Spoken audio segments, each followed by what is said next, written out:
Namu Myoho Renge Kyo.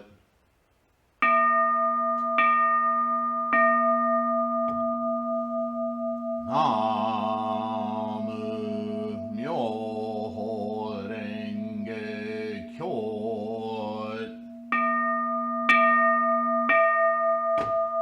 Namu Myoho Renge Kyo.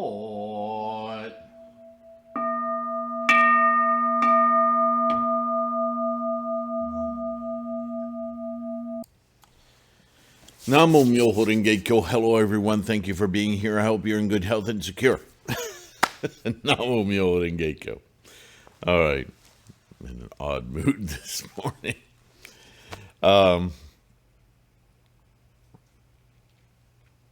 One fundamental, if you will,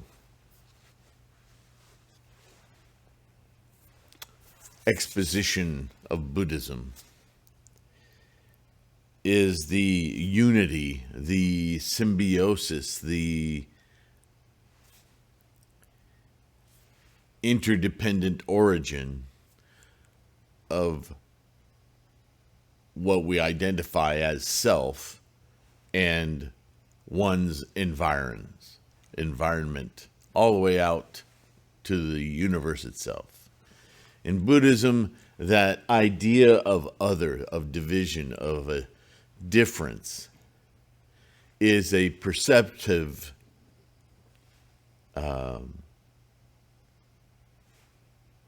illusion, a perceptive aspect of samsara, of the way our human mind of data collection and, putting everything in its, naming everything and all of that is a way of our organizing our experience as we move along through time space, yeah? And even the rhetoric of time space are two words, but talking about the same thing.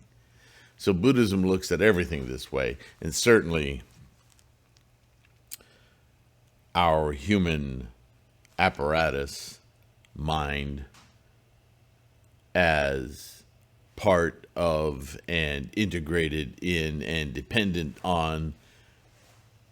In other words, the universe and everything around us is just like another organ, another part of our body, right? And we've talked about that, the body, the reward body, what do they call it here? And these translators don't call it the accommodative body, right? That's a very interesting word to use because it doesn't deny that the accommodative body includes everything around that body, that Buddha, that Dharma body, the manifestation body is not individuated by Peter, Paul, Alice, Nguyen, so on and so forth, right?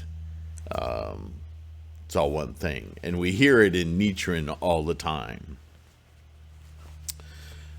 He talks a lot about shogunate Japan and the weather events, the earth events, the famines, the droughts.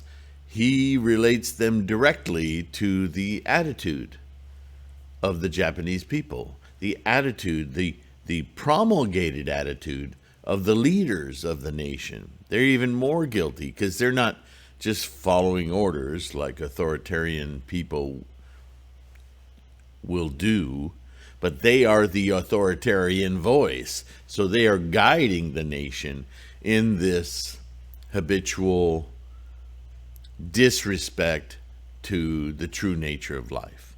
And through Nichiren, we see that he makes a very strong Buddhist argument that if you don't like what's happening in your life, individually or as a country, then look to your habit energy. Look at to the way that you live your life. And you will see that you're a contributor to the condition that you're in.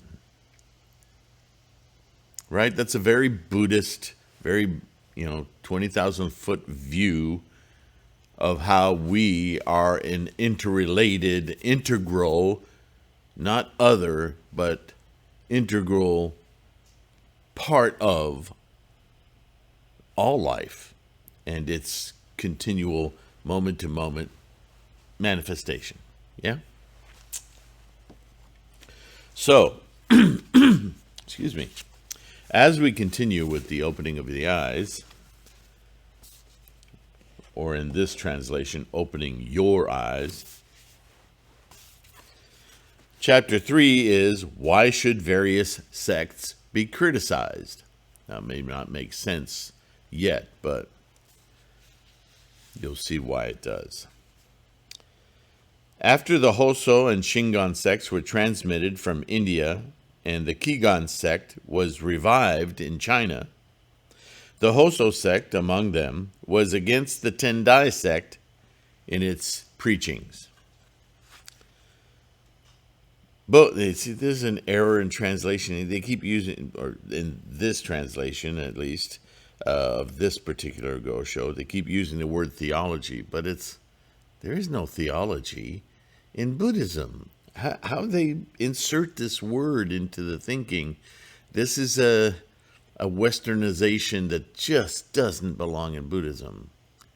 A theology would indicate that everything we do is due to forces outside of ourselves. If there's anything more opposite to Buddhism, I don't know it. So no, it's not theology. And if somebody who says they're practicing Buddhism says they're practicing theology, then they're not Buddhist. It's that simple, right? You can't assign to your car the attributes of a submarine. It doesn't work. It makes no sense. It's just like assigning theology to Buddhism. And this really upsets me. And I'm making you aware of it because it's easy being in a Western nation, growing up with these kinds of words showing up in everything from cartoons to movies to documentaries to whatever, books. We just glide right over them. But words, they have little barbs in them, right? And it'll hook up to memories and thoughts in your brain that will confuse your understanding of Buddhism. That word does not belong.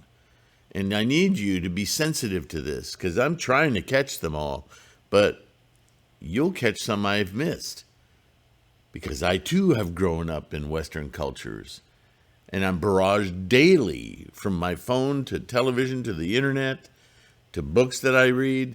This rhetoric is constantly reinforced, this magical universe.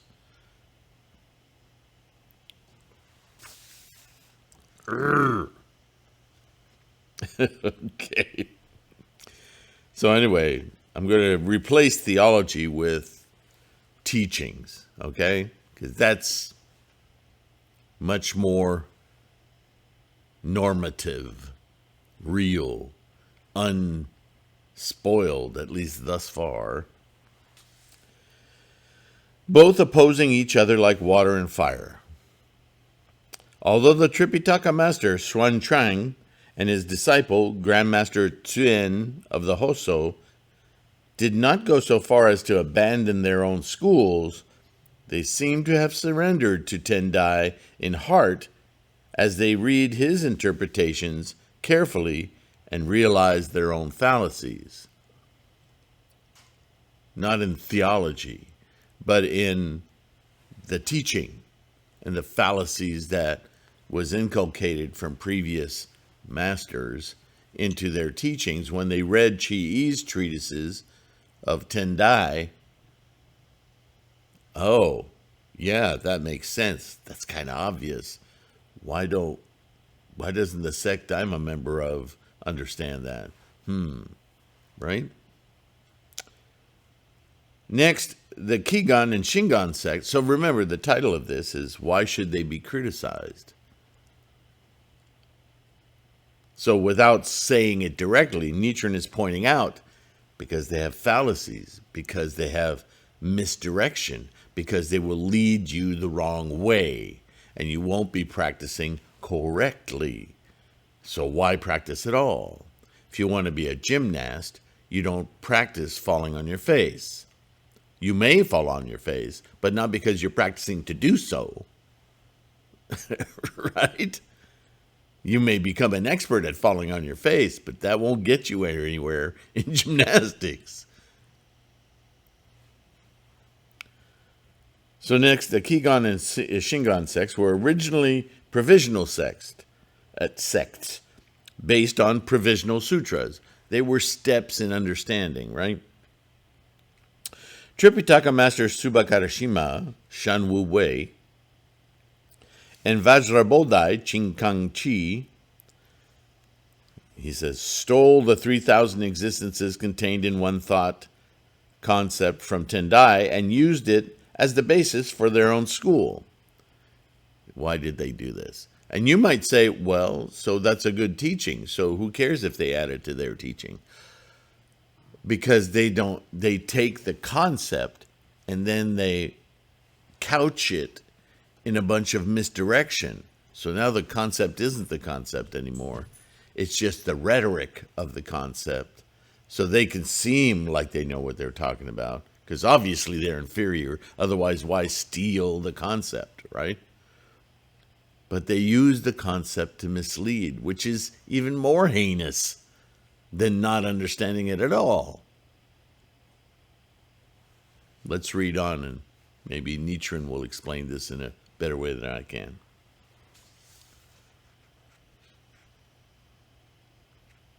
To appear superior to others, there's that ego thing, they added it to the symbolic finger signs that is mudra in magical incantations, mantras. So we understand 3,000 realms in every single thought moment, but if you make this sign, or this sign, or this sign, or that sign, then that's what will do the work for you. Again, no, that's not it. That's not Buddhism. That's a leftover from Indian folklore and other traditions, and Buddha may have used them as examples in his teaching, but that wasn't Buddhism. That was just teaching, slowly bringing you about understanding, yeah, with what's available. Anyway, moving on. Those scholars who do not know this believe that the Great Sun Buddha Sutra had the 3,000 existences contained in one thought doctrine from its beginning in India. And see, this is the problem of over time, when an error, an egregious thing like this concept, and sticking it into your lower sphere of teaching isn't obvious over time. It's just accepted as, oh, that was in Tendai didn't discover this. It was in the Great Sun Buddha Sutra. So, because of ignorance, because of ego, teaching this as if it was always there. It was not.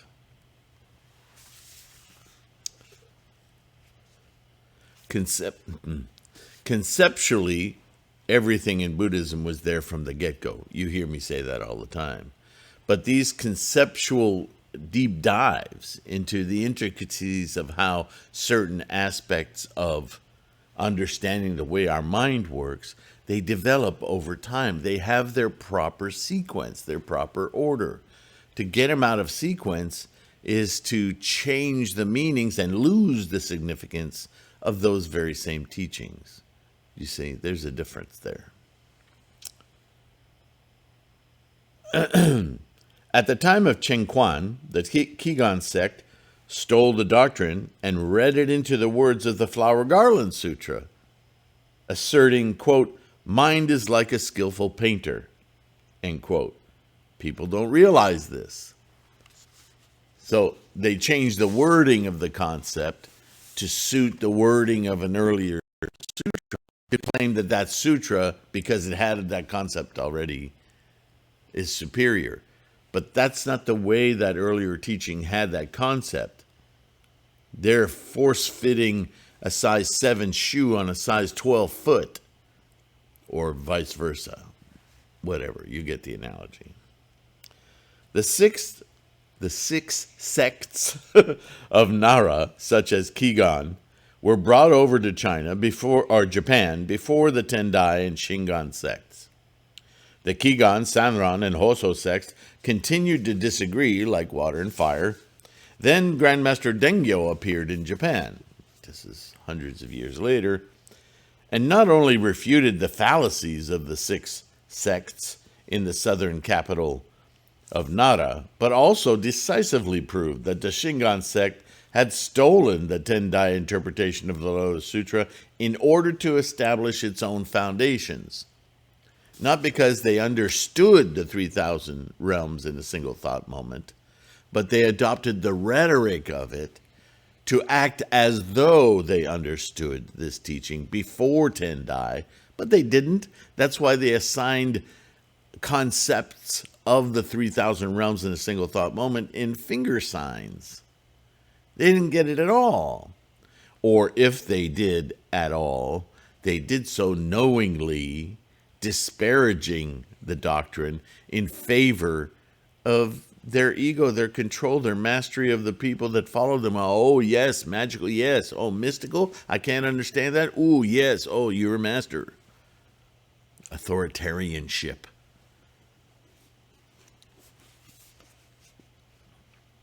Grandmaster Dengyo cast aside opinions of various teachers in various sects and based his arguments solely on Buddhist scripture.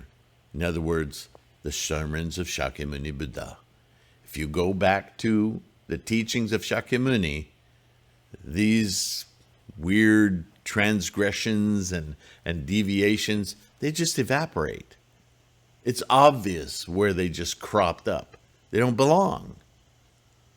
Go back to the source. This is what Nichiren does all the time. This is what Nichiren's doctrine is. Go back to the source. What are we doing? It's in the Gangyo. Correctly transmitting Shakyamuni's teachings. No divergence, egos, no something to gain, something to lose. Just Buddhism from the source, Shakyamuni Buddha. Just stick with the clear canon of Buddhism.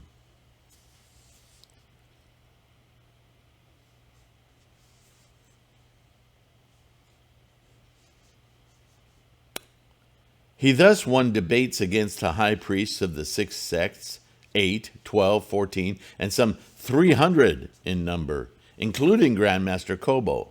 Remember, I've told you before, debate was a very strong device, habit, and tradition amongst the Japanese, and especially scholars, Buddhist scholars. It was a way for the elite to demonstrate that their allegiance to a certain school or master was the best, the number one. And accordingly, if in these public debates, not closed-door debates, public debates where anyone could attend, when certain teachers were roundly defeated, and it was demonstrated which understanding of the teachings of Shakyamuni were most understood and superior, an edict would be put out the next day. They would change their minds instantly because there was a lot of power in scholarship. It's interesting, isn't it? It's almost paradoxical. Everyone in Japan, without exception, surrendered to the Tendai sect immediately. It was obvious it was superior. As temples in Nara, the Toji Temple in Kyoto, and all the temples in the entire land of Japan came under the teachings of Mount Hiei. Here it says spell. It also became clear that founders of various Buddhist sects in China had surrendered to Tendai, which made it possible for them to escape the charge of slandering the true Dharma. This happened in China hundreds of years earlier. Now, Dengyo in Japan. There's a pattern here, folks.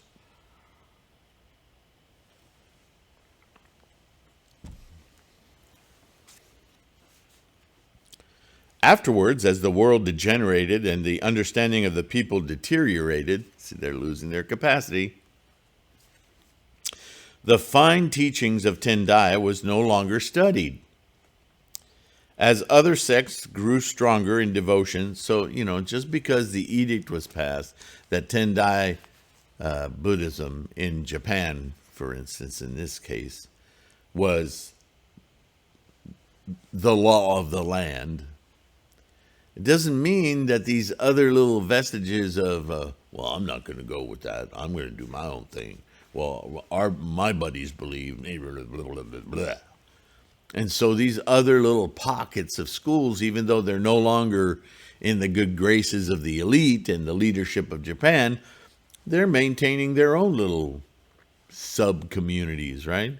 Nah, we're superior. We know it. Screw the man, right? It's still going on today. How many sects of Christianity can you, and it's not even Christianity, it's other stuff. It's such a mess. But we have these pockets of authoritarian regimes all over North America, right? I mean, Baptist, there's so many sects. I could not name them all. There's one superiority in there somewhere. I don't know where. But certainly amongst each one of them, I mean, even in this town, we had a lady here, an older lady, when Sandra was buying this property and the home here, she had to go through some papers. Anyway, long story short, this lady was asking her, which church do you go to? Which church do you go through? And no, we don't go to church. We're Buddhists. But this woman wanted Sandra to know that our church, our little church on the end of this street here, that's the only true Christian church here. All of the other ones, they're just all messed up. They're blah, blah, blah, blah, blah, blah. Yeah. Her specific church, chapel, was the superior of all. I don't think she even recognized the Pope. It gets so ridiculous when you start to latch on, attach yourself to magical thinking, to theology, and I'm pointing at the word, not the book. Then you can reason anything out. It's not really reason, isn't it? But you can justify your little corner of superiority. I'm special. It's so profoundly sad. But these are the lower worlds, right? Hell, hunger, animality, insatiable desire. I'm better than you. I'm superior. Oh, I'm afraid of that. He could crush me. She could crush, right? This whole dynamic of the animal. It shouldn't be ruling our natures. Certainly not in the 20th century, the 21st century, future centuries. That should have died out with, pre-civilization. With civilization, certainly there was a fundamental enlightenment to human beings. And the fear of the dark and the unknown shouldn't be ruling us. We should be ruled by reason and rational thinking. And many of us are, don't get me wrong. What I'm saying is the balance seems to keep shifting. Certainly, they make the loudest noise. Remember the old saying, the squeaky wheel gets the grease? Well, I've never found that to be as entertaining as those who say it. That usually it was told to us when I was younger that you have to ask questions. If you don't ask questions, you will not get answers. The squeaky wheel gets the grease. But what I have found over time is the wheel that squeals the loudest is the one that needs to be replaced. That it is the squeakers that promote ridiculousness.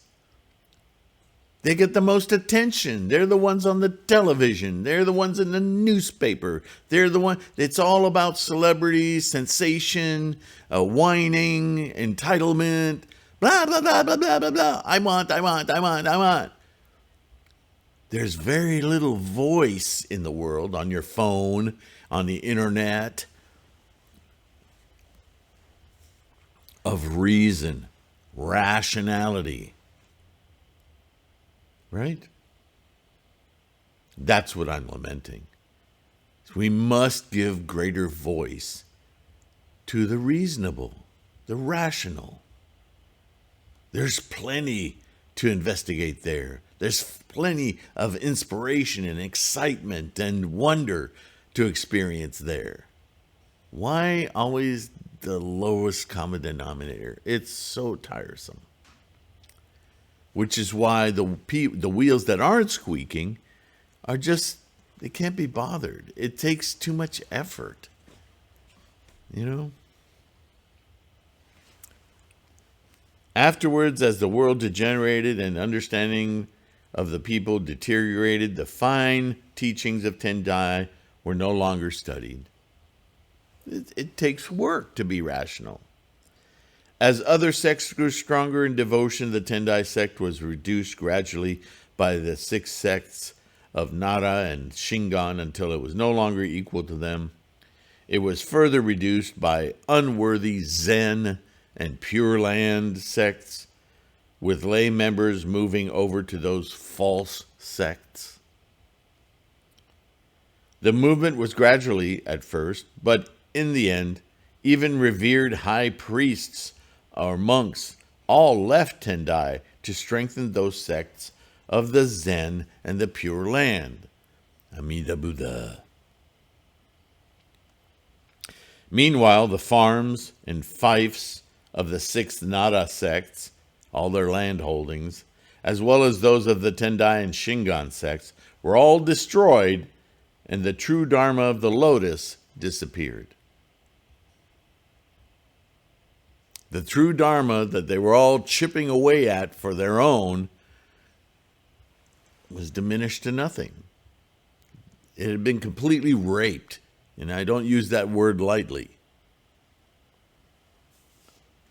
Not having tasted the delicacy of the true Dharma, the truth, the reason, the rationale, such great and righteous guardian deities as Goddess Amaterasu, Shohachiman, and Sano left the land, leaving room for demons to grow in power and this country about to crumble. So yeah, there's some deities. But Nichiren's using them specific to Japan because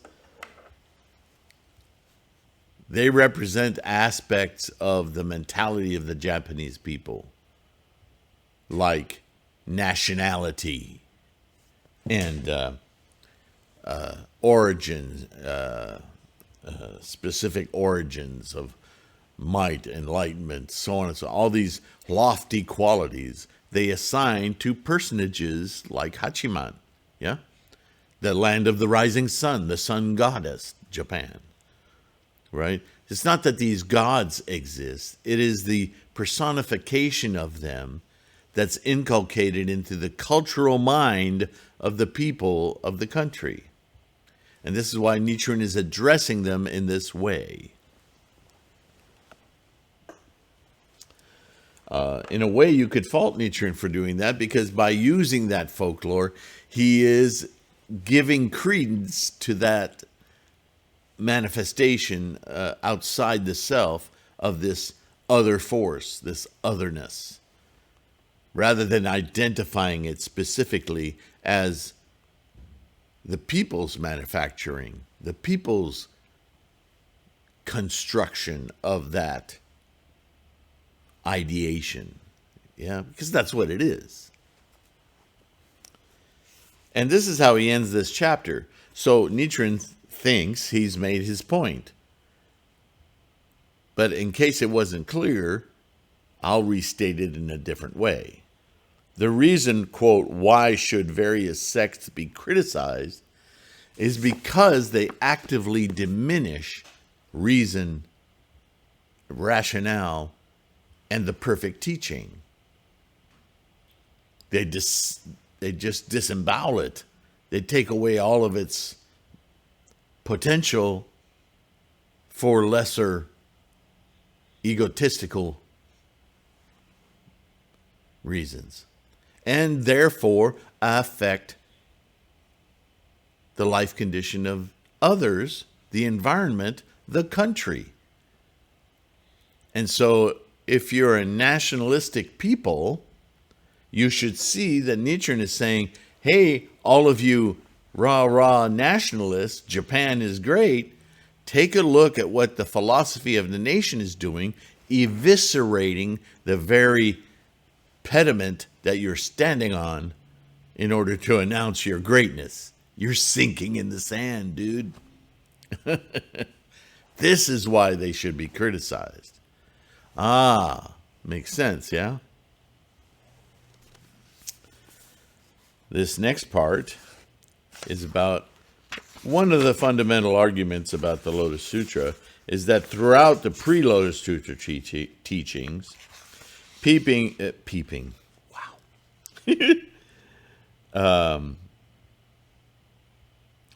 of the two vehicles, listening to the words of Buddha and inculcating the meaning of the words of Buddha, learning and realization, those two realms, were never afforded the ability to full enlightenment. They just couldn't get there. At times, remember Ichantika? They were accused of not even having the seeds of Buddhahood. And this was most closely identified because people of learning and realization are so in love with that process of learning and aha moments that they never look beyond that. That they're eternally looking for the right words, mantras, mudras. They're fascinated by magical formulas. They're fascinated by each and every nuance of every word, analyzing. And you would think that that would keep the translations clear, but really it afforded manipulations of translations to say, well, I understand it better than you do. And as all great scholars in the lineage of Buddhism, including Nichiren, just go back to their words. Let everyone find the meaning in their own way, but don't change the words. Don't change the song, right? Like Ed Sullivan's man tried to change the Doors song when they went on air on his television show. If you don't know about that, you can look it up, right? Like the song, Come On Baby, Light My Fire, the big hit of the Doors, Light My Fire. And there's a line that says, hey, we couldn't get much higher. But in the 60s, on the Ed Sullivan Show, that was very taboo, sounded like drugs, couldn't do that. So they wanted the Doors to change the words to, hey girl, we couldn't get much better. It's not quite the same meaning, and certainly not the same vernacular of the day where the people, the generation that the Doors were talking to was very comfortable with the word higher. Just meant an elevated state. Better? kind of academic dad words, yeah? And the doors didn't comply. But, example given, yeah? So this next chapter, Obtaining Buddhahood by the Two Vehicles, is going to discuss at length this whole shift that happens in the Lotus Sutra, the self-practice. In other words, you can't tell a person of learning or realization what is right or wrong or better or worse. They have to figure it out for themselves. It's the only way they'll get it. And in the Lotus Sutra, the whole methodology discussed in the Lotus Sutra is a self-realization. So this is why the self-realization of Namo Myoho Renge Kyo will lead a Shravaka or Pratyeka Buddha or an Arhat to break their bonds of those lower worlds, realms, and finally attain Buddhahood, because this is foolproof. This is the methodology that any sentient mind, certainly sentient or insentient, but that's a story for another day. Certainly any sentient mind will instantly realize Buddha. So, being as this is a very big section, I think I will end today's video there, and we'll start that up with the next video. So this one will be a little shorter, but that's okay. You need a little bit of a break. There's quite a lot to think about in the.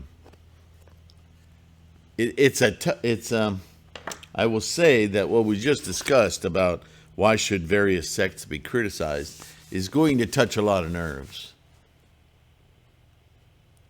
Because there are plenty of Buddhists out there, not necessarily Lotus Sutra Buddhists, who believe that any criticism of any school, specifically Buddhist, is documented as a very bad thing, shouldn't be done. And there's a lot of merit to that. And that is not what Nichiren is saying here. All of us, we're individual human beings. We make sometimes terrible mistakes. That's just part of being human.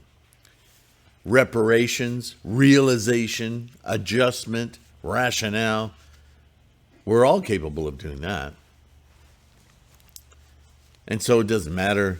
It matters, but if you've been misled and practiced Buddhism for decades with an organization or a group that you've been tolerating the stuff that's not so, you can see right through it, that's kind of crap, but I really love Buddhism, so I keep doing this.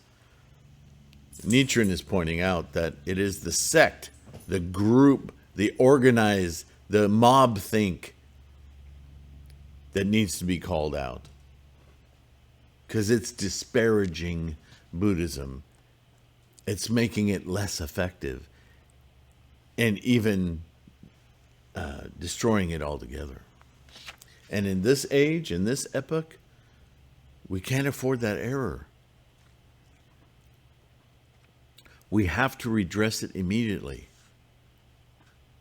So when we criticize other groups, and you hear me do it quite often, maybe more than I should, but I use Nichiren as my guide. And when I see, and I come through other groups that are, in retrospect, gosh, they held me back.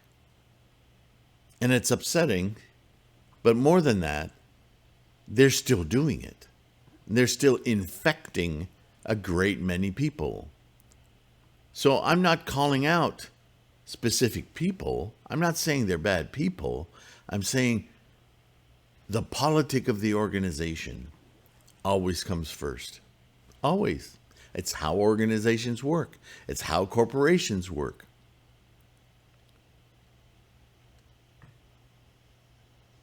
And they have to be called out for it because they're misleading potentially millions of people who sincerely want to practice Buddhism. And it's not only that the people in those groups are suffering, as I just read an account from one of our members, our group, pointing out that they're struggling with anti-reactionary groups are anti those groups. And they're so anti those groups that they've gone way beyond reason. And now they discount even any of Nichiren's doctrine in favor of some other fundamental they think they've discovered. Just out of sheer frustration and anger with the misleading constant politic of the groups that they were practicing Nichiren doctrine with. Isn't that tragic? How do you even begin to start healing that? That's why it's important. And the way it's important is as Nichiren demonstrates, as Tendai demonstrated. Go back, don't read opinions, read the words of Shakyamuni, read the sutras. The answers are all there. Get back on track. Don't listen to the politics. Don't listen to the sectarian baloney. This is your Buddha, your Buddhism. It's up to you to do it correctly. And you'll know. Because Buddha's already part of who you are, what you are, how you are. So use that Buddha wisdom. Namo Myoho Renge Kyo. Read sutras. Reread the Lotus. Research areas of the Lotus that don't seem to connect with you. And look further back into earlier sutras, not John's impression or Paul's impression or Sylvain's impression. Read it for yourself. Feel free to look it up on this channel. There's almost 800 videos here so far.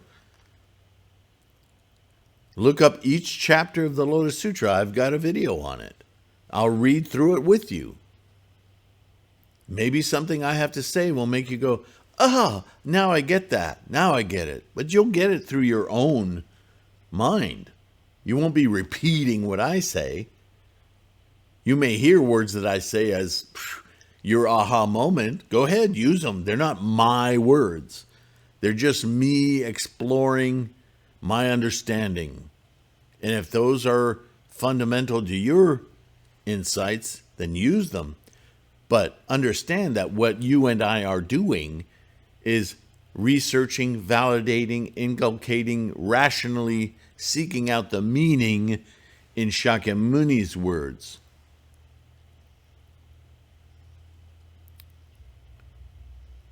Stay focused on your Buddha. Namo Myoho Renge Kyo. Thank you for listening.